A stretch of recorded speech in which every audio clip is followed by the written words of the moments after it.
잠언 10장을 함께 읽었습니다. 오늘은 잠언 10장의 의인과 악인, 지혜로운 자와 지혜 없는 자, 그 두 개가 거의 매절마다 대조되어져 있는데, 그 속에서 성도의 재물관에 대해서 좀 말씀을 나누려고 합니다.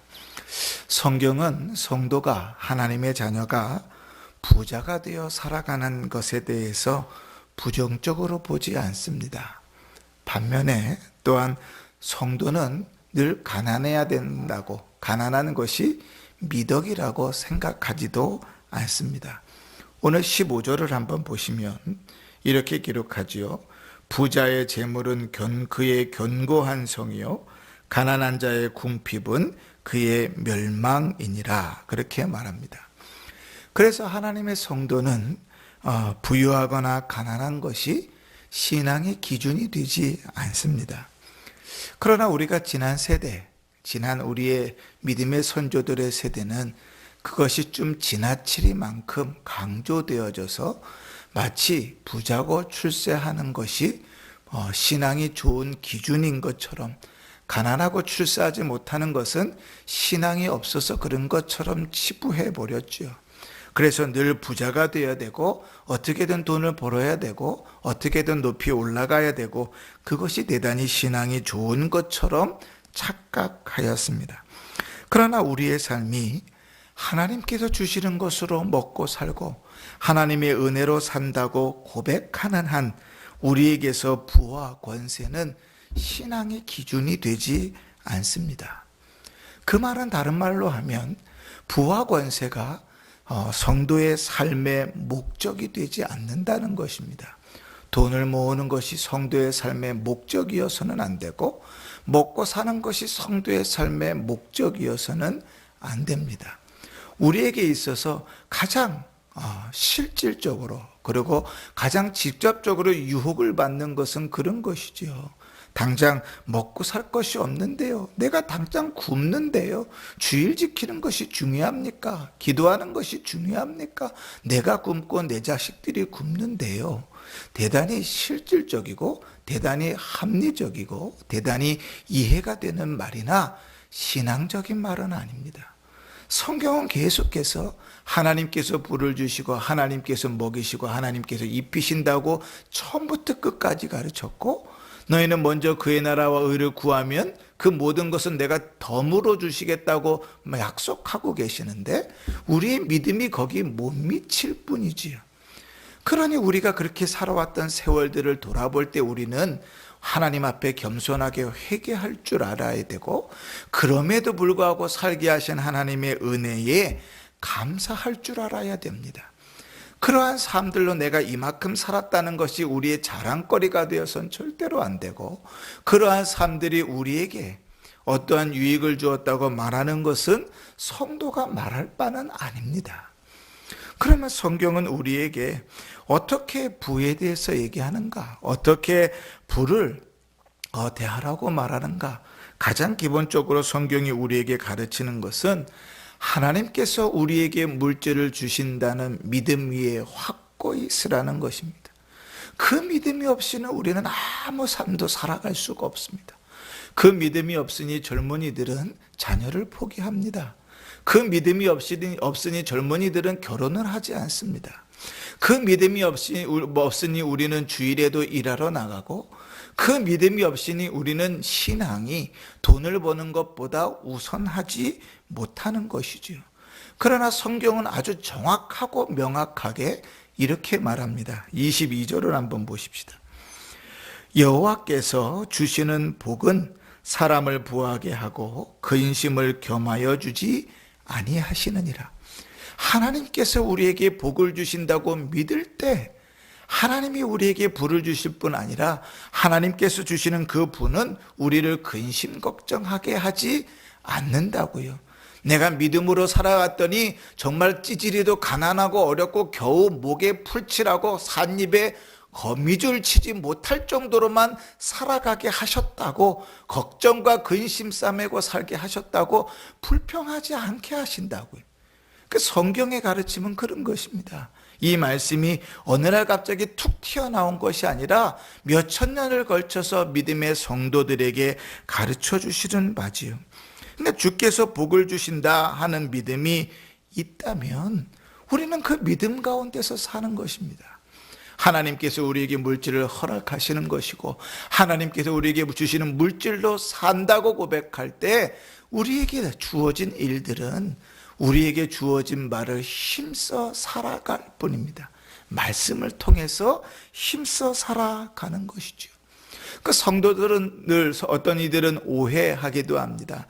하나님께서 우리에게 재물을 주시는 것이니 신앙생활만 열심히 하면, 교회생활만 열심히 하면 하나님 다 채워주실 것이다. 천만에요. 성경은 우리에게 그렇게 가르쳐 본 적이 없습니다.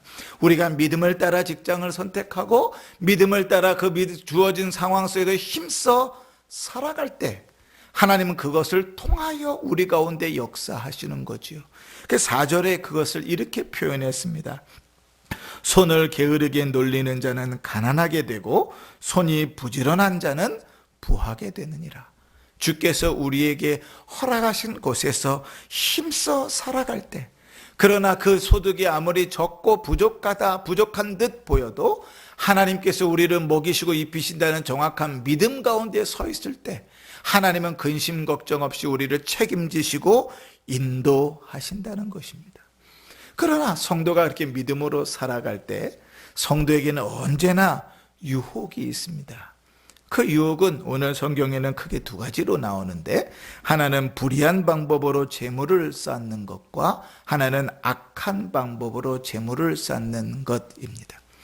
우리가 물질이 하나님으로부터 오고 하나님께서 우리에게 힘써 일하라고 말할 때 우리는 그 말씀을 통해서 예를 들어 복권을 산다든지 투기를 하는 일들은 성경이 우리에게 가르치는 방법이 아니라는 것을 기억해야 됩니다.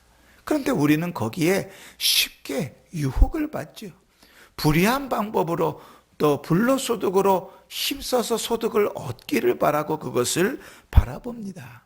그리고 때로는 어떤 이들은 그래서 많은 소득을 얻기도 하죠. 심지어는 모 교회 여전도에서 헌금을 모아서 복권을 사서 그 당첨이 돼가지고 건축헌금을 드렸더라, 뭐 이런 이야기들이 들려올 때 그건 부끄러운 줄 알아야 됩니다. 왜냐하면 그렇게 해서 물질이 모아진다 할지라도 하나님은 전혀 기뻐하지 않으시고 오히려 그것을 죄이며 무익하다고 말씀하기 때문에 그렇지요. 2절을 한번 보십시다. 2절은 이렇게 시작합니다. 불의의 재물은 무익하여도. 이것은 전제가 뭐죠? 불의를 행함으로 재물을 얻었다 할지라도 그것은 유익하지 않다는 거예요. 무익하다는 거예요. 모든 것을 할 수 있으나 모든 것이 유익한 것은 아니다. 성경은 우리에게 그렇게 가르치지요. 16절도 한번 보십시다. 이렇게 말합니다. 의인의 수고는 생명에 이르고 악인의 소득은 죄에 이르느니라. 악한 방법으로 불의한 방법으로 재물을 얻었다 할지라도 그 재물이 많고 남들이 부러워할 만한 일이라 할지라도 그것은 죄일 뿐이다. 그러니까 성도가 제대로 된 물질관으로 가지고 이 땅을 살아가는 건 역시도 쉽지 않다는 것을 알아야 됩니다. 얼마나 많은 유혹이 있고 얼마나 많은 유혹 가운데 서는지요. 사람들을 속이고 사람들에게 등쳐먹고 또 사람들로부터 빼앗고 또 불로소득을 취하려고 하고 수기를 일삼고 그 모든 일들을 통해서 재물을 아무리 축적한들 그 부와 재물이 그의 신앙의 기준도 아니고 하나님께서 주시는 복도 아니고 죄일 뿐이라고 성경은 우리에게 가르치고 있는 것입니다. 그러니 여러분, 우리가 성도가 믿음으로 이 땅을 살아간다고 할 때 우리에게 있어서는 정확한 기준이 있어야 됩니다. 자녀들에게 신앙관을 가지고 가르칠 때 재물에 대해서도 명확한 기준을 가지고 가르칠 줄 알아야 됩니다. 첫 번째, 하나님께서 주시는 것으로 산다는 믿음을 명확하게 갖게 해야 됩니다. 그래서 직장을 선택할 때에도 무엇이 우선인가를 고민할 줄 알게 해야 됩니다. 물론 우리가 선택해야 되는 직장들 중에 어쩔 수 없는 경우들도 있습니다. 예를 들어서 의사라든지 혹은 경찰관이라든지 소방관이라든지 이런 사람들은 주의를 지킬 수 없는 상황 가운데 놓여 있기도 합니다. 그렇다고 그것이 합당하다는 것이 아니라 어쩔 수 없는, 죄악된 세상에 살아가는 우리에게 주어진 어쩔 수 없는 일이라는 것을 명확하게 알고 신앙생활을 해야 되는 거죠. 그 시간을 어떻게 믿음으로 살고 그 시간을 어떻게 예배할 줄 아는 것을 가르쳐야 되는 거죠. 거기서 퇴보하면 신앙은 인생 가운데도 언제나 다 양보하고 살아가게 됩니다. 돈을 버는 일은 인생에서 가장 큰 포션을 차지하는 부분을 차지하는데, 그 가운데서 양보하기 시작하면 신앙은 절대로 제대로 설 수 없습니다. 재물관에서 제대로 쓰지 못하면, 그것이 자녀들에게 제대로 가르쳐지지 않으면 거기서는 실패할 수밖에 없는 거죠. 이 시대에 얼마나 많은 사람들이 복권을 삽니까? 토요일만 되면, 금요일만 되면 복권 사는데 줄을 선다고요. 그 사업들이 얼마나 잘 되는데 여러 이름의 우후죽순적으로 복권방들이 막 일어나죠. 여러 사람들이 투기를 위하여 부동산을 사고 집을 삽니다. 그렇게 다 돈을 버는 것이라고 생각하지요. 그런데 그 속에는 하나님께서 우리에게 허락하시는 은혜가 있다는 사실은 인정하지 않는 것이죠. 그렇게 돈을 아무리 모은들 그것은 죄일 뿐이다 하는 것을 명확하게 가르치지 않으면 세상 사람들의 방식대로 세상 사람들의 삶을 살아가다가 하나님께 소망을 둘 줄 모르는 그러한 삶으로 사는 것입니다. 그래서 바울은 디모데에게 이렇게 권면했습니다. 디모데전서 6장 17절에 정함이 없는 재물에 소망을 두지 말고 오직 우리에게 모든 것을 후히 주사 누리게 하시는 하나님께 두라. 우리 소망을 하나님께 두고 살고 하나님께서 우리에게 주시는 것을 고백하며 살 때 하나님께서 왜 그렇게 믿음으로 살아가는 자를 부하지 않게 하시고 왜 그를 부족하게 하시고 왜 그를 어렵게 만드시겠습니까? 구약 성경에 믿음으로 살아가는 자에게 하나님께서 복을 주신다는 증거를 대표적으로 하나님은 부하게 하셨습니다. 왜 하나님께서 믿음으로 살아가는 자에게 재물을 빼앗아 가서 어렵게 만드시겠습니까? 그런 경우는 없어요. 늘 우리가 힘들고 어려운 이유, 어려운 삶을 살아가고 죽을 힘을 다해서 사는데 어려움에서 벗어나지 못한다면 어쩌면 우리의 신앙을 돌아보아야 되는 것입니다. 내 자녀들이 죽을 힘을 향하여 살아가는데 어려움과 가난을 벗어나지 못한다면 어쩌면 그가 믿음으로 살지 못하고 있지 않은지를 점검해 보게 해야 됩니다. 두 번째, 우리가 여기서 한 걸음 더 나아갈 일이 있습니다. 믿음으로 우리가 살아가고 하나님께서 주시는 것으로 살고 그러나 우리에게 주어진 것을 열심으로 살면 된다. 여기서 끝이지 않고 성경은 우리에게 한 걸음 더 나아갈 것을 가르칩니다. 요한일서 3장에 보면 이렇게 말합니다. 누가 이 세상의 재물을 가지고 형제의 궁핍함을 보고도 도와줄 마음을 닫으면 하나님의 사랑이 어찌 그 속에 거하겠느냐. 하나님께서 물질을 주신다고 고백합니다. 그리고 우리가 우리에게 주신 삶의 여정에 더 힘써 일할 때 하나님이 근심 없이 우리를 채우신다고 우리가 고백합니다. 그러면 그 고백에 있는 성도는 그 세상의 물질로 도울 줄 알아야 된다고 성경은 우리에게 가르칩니다. 우리는 움켜잡아야지만 모은다고 생각해요. 그리고 평생을 그렇게 살았습니다. 그리고 평생을 그렇게 삽니다. 그러나 절대로 성경이 가르친 법칙은 그렇게 가르친 적이 없어요. 하나님 주시는 걸 꾸역꾸역 다 쓰지 않고 먹지 않고 다 움켜쥐기만 하면 부자 된다고 가르친 적이 없어요. 오히려 흩어 구제하여도 남는 것이 있다고 가르치죠. 우리 옛날에 많이 불렀던 복음성가 중에 사랑은 참으로 버리는 것 더 가지지 않는 것, 이상하다 동전 한 입 움켜잡으면 없어지고 쓰고 빌려주면 풍성해져 땅 위에 가득하다 하는 복음성가가 있었습니다. 왜 그것을 그렇게 부르게 했을까요? 그게 신앙의 기본이기 때문에 그렇습니다. 하나님께서 우리에게 물질을 주시면 그 물질은 우리에게 모여지라고 주는 것이 아니라 우리를 통하여 흘러가라고 주는 겁니다.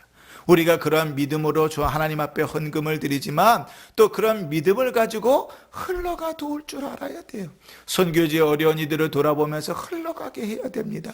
주의 연약한 자들을 돌아보면서 흘러가게 해야 됩니다. 그게 하나님께서 우리에게 물질을 주시는 법칙입니다. 그런데 하나님께서 우리에게 주신 것을 그 믿음으로 흘러가게 할 때, 우리가 부족하고 연약한 것 같아도 나를 통하여 흘러가게 할 때 하나님은 반드시 그 물질을 그에게 부족함이 없게 하십니다. 때로는 넘치게 하시고 차게 하십니다. 그렇게 살아가다 보면 우리의 생각이 바뀝니다.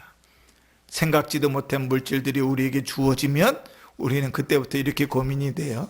하나님 또 누구를 도우라고, 하나님 왜 나에게 이 물질을 주셨을까 고민하게 된다고요. 그게 성도가 살아가는 방식입니다. 그렇게 여러 사람들을 돕게 하시는 거죠. 그게 어쩌면 또 성도의 본질이고 교회의 본질이기도 하는 것입니다. 사랑하는 성도 여러분, 이 세상의 사람들은 재물에 소망을 두고 삽니다. 돈이면 안 되는 것이 없다고 생각합니다. 무조건 돈을 모아야 된다고 생각합니다. 돈이 권세도 살 수 있다고 생각합니다. 돈이 없으면 아무것도 할 수 없다고 생각합니다. 그러나 그런 세상의 가치관들을 내려놓고 하나님께 소망을 두고 사십시다.